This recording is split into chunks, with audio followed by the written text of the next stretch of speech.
আমি বিশ্বাস করি মানব সেবা করার জন্য শুধু মানসিকতার প্রয়োজন, মানব সেবার জন্য অর্থের প্রয়োজন ততটা নাই। আপনি শুরু করেন, আপনি একজন মসজিদের ইমাম হিসেবে যখন দায়িত্ব পালন করবেন, আপনার এলাকার সমস্ত ময়লা আবর্জনা পরিষ্কার করে তরুণদের জন্য নানামুখী উদ্যোগ নিয়ে আপনি এমন সব কাজ করতে পারেন যে কাজগুলোর জন্য আসলে অর্থের কোনো প্রয়োজন নেই, তহবিলের কোনো প্রয়োজন নেই। শত সহস্র ফ্যামিলি ভেঙে খান হয়ে যাচ্ছে, ঘরে ঘরে দাম্পত্য কলহ শুরু হয়ে গেছে। আমরা শুধুমাত্র ফতোয়া দিচ্ছি তালাক হয়ে গেছে। আমরা দুটি পরিবারকে, দুটি স্বামী স্ত্রীর মধ্যে, একটি দম্পতির মধ্যে সম্পর্ককে জোড়া লাগাবার জন্য উদ্যোগ কয়জন নিয়েছি? কয়জন মসজিদের ইমাম বলতে পারবেন যে আমি আমার মসজিদ মহল্লার সমস্ত মানুষদেরকে বলে রেখেছি, আপনাদের কারো স্বামী স্ত্রীর মধ্যে, বউ শাশুড়ির মধ্যে মনোমালিন্য তৈরি হলে, ভাই মনের মধ্যে ঝামেলা তৈরি হলে আমাকে ডাকবেন, শতভাগ গোপনীয়তা রক্ষা করে আমানতদারিতার সাথে আমি আপনাদের মীমাংসার জন্য উদ্যোগ নেব, তার জন্য প্রয়োজনীয় প্রশিক্ষণ গ্রহণ করব। কয়জন আলেম আছে ভাইরা আমার?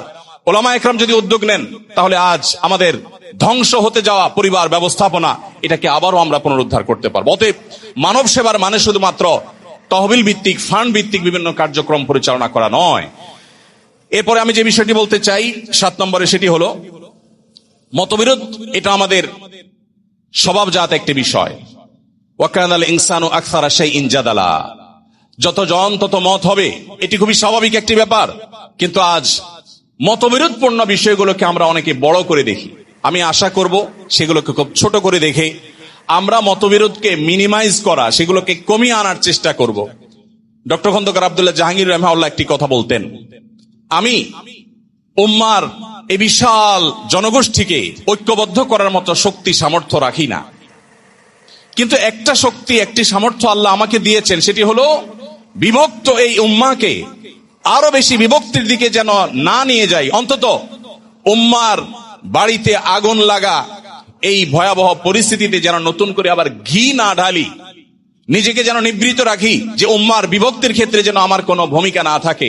এই চেষ্টাটুকু অন্তত আমরা করতে পারি। আমরা পজিটিভ ওয়েতে অনেক কাজ করতে পারি। কে কি করছে তার জন্য আল্লাহর কাছে জবাবদিহিতা আমার নাই, আমি কি করছি সেটার জন্য জবাবদিহিতা আছে। অতএব মানুষের পিছনে না পড়ে আমি নিজেকে ডেভেলপ করার জন্য যদি কাজ করে যাই, ইনশাআল্লাহ আমরা ইনশাআল্লাহ যুগের চ্যালেঞ্জকে মোকাবেলার জন্য উপযুক্ত হয়ে উঠতে পারবো। সর্বশেষ 8 নম্বর যে পয়েন্টটি বলতে চাই তা হলো আমাদের মধ্যে তাআল্লুক মা আল্লাহর আজ বড় অভাব।